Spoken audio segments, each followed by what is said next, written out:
Okay, good morning, grade 12 students. So, our topic for today is about electromagnetic waves, but my discussion will only focus on the relationship between frequency, wavelength, and energy. So, we all know that electromagnetic waves are created through oscillation of electricity and magnetism. Okay, electromagnetic. Okay, so ito yung mga dahilan kung bakit meron tayong mga Wi-Fi, whatsoever, mga TV, meron tayong mga signals, meron tayong mga microwaves or whatsoever, meron tayong radyo, okay? Kasi meron oscillation or yung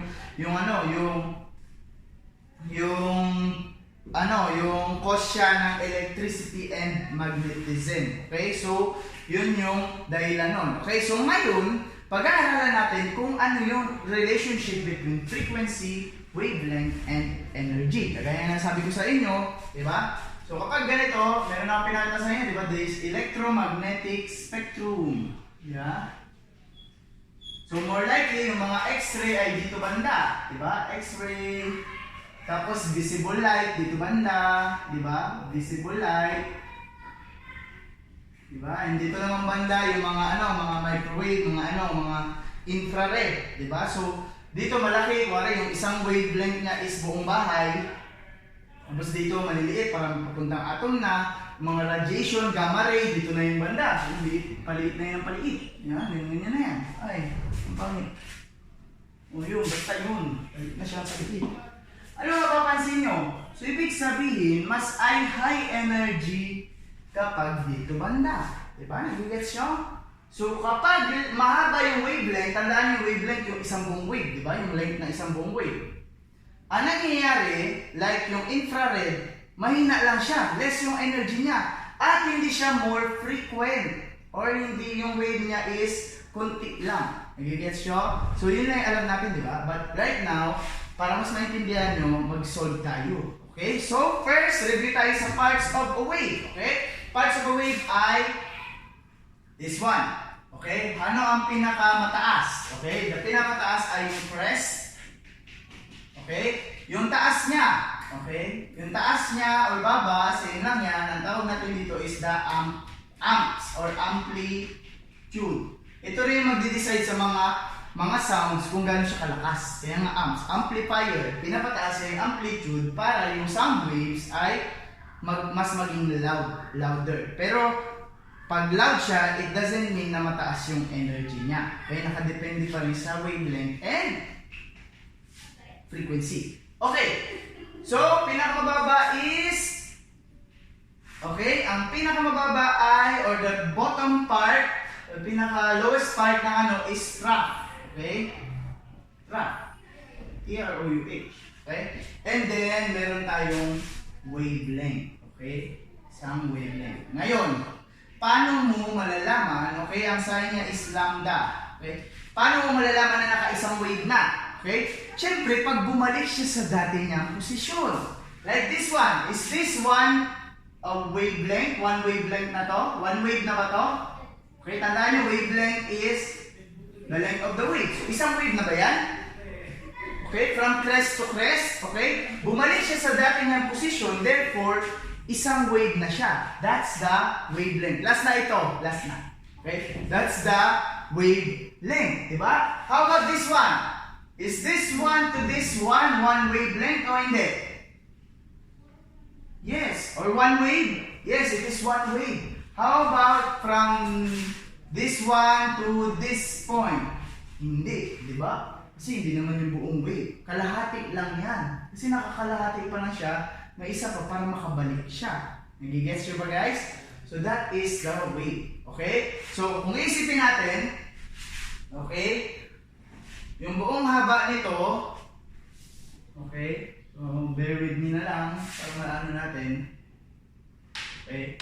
Kuwari magkakasing haba lang yun ha. Meron akong tatlong klaseng waves dito. Diba? Yan. Okay? Ang haba daw nila ay sabihin natin, pasimplihan lang natin. Gawin natin 50 micrometer. Okay? Liit lang. Micrometer lang. 50 micrometer.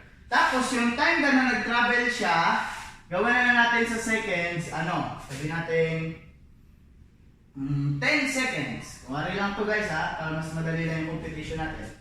Okay? Micrometer, ibig sabihin, 1 million micrometer is 1 meter. Okay? Yung 1 meter na to, hatiin mo pa ng 1 million, yun yung micrometer. O normally, ganyan na kaliliit yung mga waves. Diba? Depende sa electromagnetic spectrum. Okay? So, ngayon, aalamin natin, ipapagkumpara natin sila. Okay? Okay? So, alamin muna natin ang kanilang wavelength. Okay? Or number of waves. Muna, number of waves. Okay? This one is number of waves. Okay? Ilan ang number of waves nito? Nakikita niyo ba? Okay, kita pa yan. Ilan? Bilangin natin. 1, 2, 3, 4, 5. Meron siyang 5 waves. Okay? Ang kabuuan nito is 5 waves. Okay, nagigets nyo ba? Balik na sa dating posisyon. Tama? Tama? Kita mo ba ako? Tama? Okay. So, next one is dito. Okay?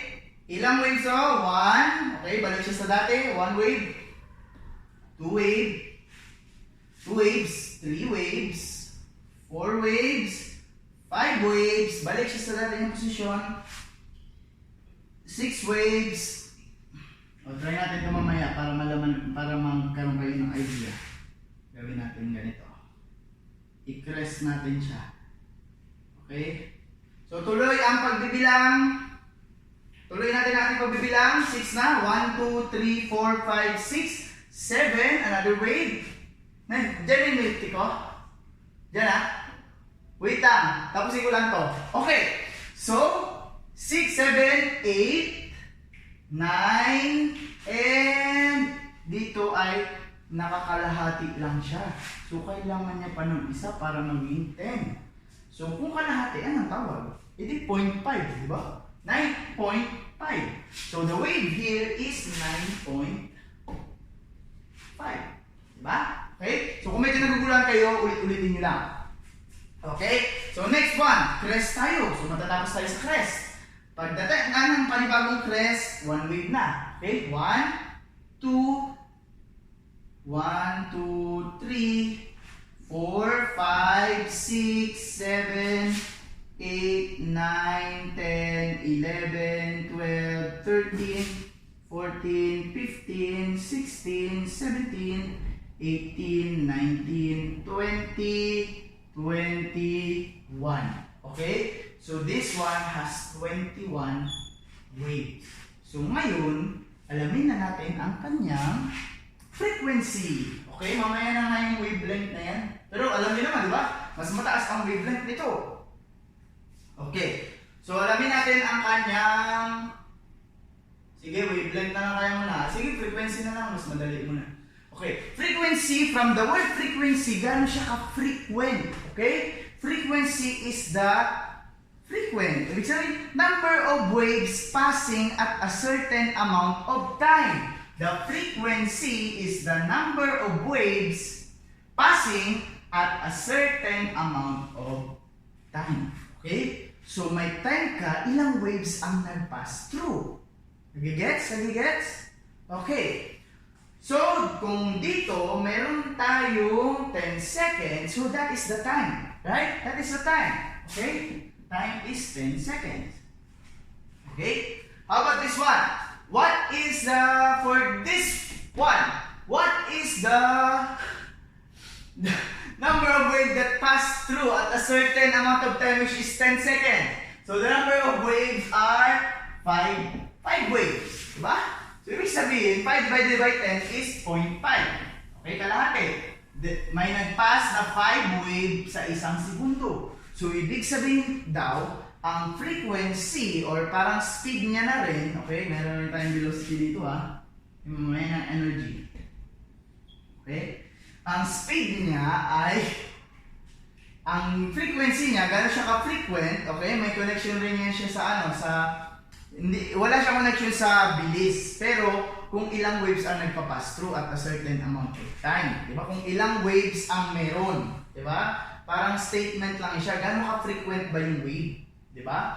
Okay. So, meron tayong 0.5 wave na dumadaan per segundo. So, ibig sabihin 0.5 wave per second. Ibig sabihin sa isang segundo, may kalahating wave na dumadaan. So, ibig sabihin, itong kalahating wave na to ay isang segundo yung pagdaan niya. Ay, ito pala, sorry. Itong kalahati na to ay isang 1 second, 2, 3, 4, 5, 6, 7, 8, 9, 10. Kaya 10 seconds. Okay? That's the wave. Okay? That's how you compute the frequency. Kung ilang waves ang dumaan per second. Okay? The next one, okay? So the frequency for this one is 0.5. Okay? What is the unit for wave per second? Yan ang tinatawag natin na hertz. Okay? Hz. Yung sa mga radyo nyo. Diba? Okay? 0.5 hertz. Meaning, there are 0.5 waves, kalahating wave dumadaan per segundo. Okay? Next one is, how about this one? Okay? Palitan lang natin. Gawin natin 9.5. Okay? Same lang yan. Gawin natin 9.5 waves. So, ilan? 9.5 divided by 10 is 0.95. Okay? Meron tayong 0.95 hertz. Okay? So, ibig sabihin, 0.95 ng waves, or halos isang wave, ang dumadaan sa isang segundo. Okay? How about this one? Okay? 21 divided by 10. Tandaan nyo, waves per second to or hertz. 21 waves divided by 10. So, alam niyo na 2.1 waves or waves per seconds or hertz. Okay? Take note nyo lang to, ha? Para saan kung nagugulan kayo, ulit-ulitin nyo lang. Okay? So, meron tong 2.1 hertz. Ngayon, okay? Kukompare natin yan. Okay? Meron tayong tinatawag na period. Okay? T is the period. Okay? Period to, guys. Okay? The period is kabaliktaran ng frequency. Okay? Period is the reciprocal of frequency. Ang period is, from the word period, T. The amount of time a wave passes by or pass through. Diba? So, gaano katagal mag-pass ang isang wave? Yun yung period. Kung frequency, ilang wave ang nagpapass at a certain amount of time. Di ba? Ilang wave ang nagpapass sa isang segundo. Dito naman sa period, gaano katagal nagpapass ang isang wave. So, kabaliktaran lang. Di ba? So, period is T. What is the T? 10 seconds per 21 waves. So, 10 divided by 21 is 0.48 second per wave. So, ibig sabihin, guys,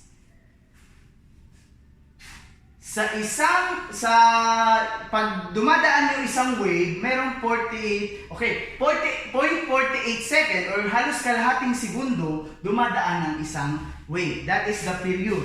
And also, we can na frequency is the reciprocal of period and the period is the reciprocal of frequency. Same lang. Kopyahin nyo sa book nyo. Ay sa notebook nyo. Same lang yan. Okay? Pagbaliktarin mo lang. Gawin mong 1 divided by 2.1. Ang sagot is 0.48 second. Okay. Punta na tayo ngayon sa sa wavelength. Okay? So, guys, hindi naman masyadong maano yung velocity, so tanggalin natin yan. Okay? Next time na lang yung velocity. Okay? So, punta tayo sa wavelength. Okay? Tingnan natin yung relationship nila, ha? Ngayon, wavelength is yung haba ng isang waves. Di ba? So, ibig sabihin, paano malalaman kung gaano kahaba yung isang wave? So, aalamin mo lang din dito. Di ba? So, ang kabuuan niyang haba or the distance is, actually, madali mo lang maano yung velocity dito eh. Distance divided by time. Yun na yung bilis niya. Okay, velocity, same lang yan. Okay. Ngayon, aalamin mo yung haba ng isang wave. So, the wavelength is the distance, okay? Distance traveled by the waves divided by the number of waves. Same lang, ganun lang. Okay? Ilang waves ba? Okay, ang na-travel ng waves na to ay 50 micrometer. Kung 5 wave ang nag-pass through, gaano kahaba yung isang wave? Di-divide mo lang, di ba? So, mangyayari, 50 micrometer divided by 5 waves. So, ang isang wave ay may haba na 10 micrometer. Your wavelength is 10 micrometer. Okay? Nagigets nyo ba, guys? Okay? Wave is 10 micrometer. How about this one? Okay? So, same lang din. Divide nyo lang. 50 micrometer divided by 9.5 waves. Okay? 50 divided by 9.5. Ang wavelength ng isang wave ay 5.3. Inano ko na lang ha. Sige, huwag ko na i-round off. Round off to 2. 5.26 micrometer. And then this one is 50 micrometer divided by 21. 50 micrometer divided by 21 is 2.38 micrometer. Okay? So guys, patapos na tayo. Okay. So ganito mangyayari, guys. Okay? Ano napansin nyo? Kapag mababa ang frequency, mahaba ang sound waves. Tingnan nyo. Ano mas mataas sa frequency? Ito. Sa lahat, ito. This one has highest frequency. Ibig sabihin, at a certain amount of time, maraming waves ang dumadaan. Ano mangyayari sa wavelength niya? Since kailangan niya ng maraming waves na dumaan, ang mga waves na dadaan dapat ay maiiksi lang. Kaya 2.38 micrometer lang per wave. Di ba? So therefore, the frequency is indirectly proportional to the wavelength. The higher the frequency, the lower the wavelength. Otherwise, the lower the frequency, the higher the wavelength. Gets nyo? Baliktaran. Okay. So, yun yung ibig sabihin nun. And then this one. Last one is the energy. Sabi ko nga sa inyo, waves are carrier of energy. So, paano natin makukompute ang energy? The energy is may equation na HF. Okay? Naan nyo guys? HF. Ano yung H? H, nakanood kayo na Stranger Things? Okay? Stranger Things, yung mayroon siyang, baka hindi makarelate yung iba. Season 3 na Stranger Things, yung dulo. Yung password na inano ni Dustin kay Susie. Diba? So, ang tawag doon is the Max Planck. Planck's constant. Okay? Sorry, bakit Max Planck? Max Planck's constant. Okay? Or the Planck's constant. Okay? Si Max lang yung nagawa. Diba? Yung nag-discover. Planck's constant. The relationship between energy and frequency ay itatimes mo lang yung frequency sa Planck's constant. So, the Planck's constant is 6.626. Okay, ano yun, di ba? 626 times 10 raised to negative 38, raised to negative 34 joules per second. So, ibig sabihin, ita-times mo lang, okay, joules times second. So, ita-times mo lang yung frequency, makukuha mo na yung energy. So, i-times natin, ha? So, ang frequency nito, okay, tanggalin ko na yung ang hirap naman. Okay, lagay natin dito, energy. The energy is 0.5 times the Planck's constant, 6.626. Okay, magiging 3.13 times 10 raised to negative 34 Newton. Okay, wait lang. Medyo lakihan natin.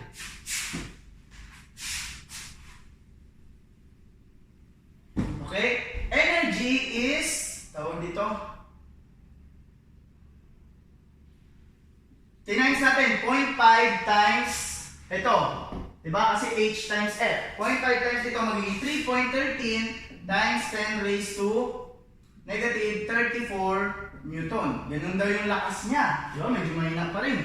Di ba? Kasi nga, inano natin, simplify lang natin eh. Pero yung mga sobrang liliit na frequency, masyadong mataas yung energy nun. Okay, example yung gamma rays. Or yung sa mga nuclear bombs. Pag sobrang liit nun, di ba? Kaya nga nuclear, atomic, maliit din. Kaya atoms, di ba? So, malakas talaga yung energy. Di ba? Okay, sige, mamaya na. Tingnan natin yung relationship. Okay, energy, this one, what is the energy ng waves na to?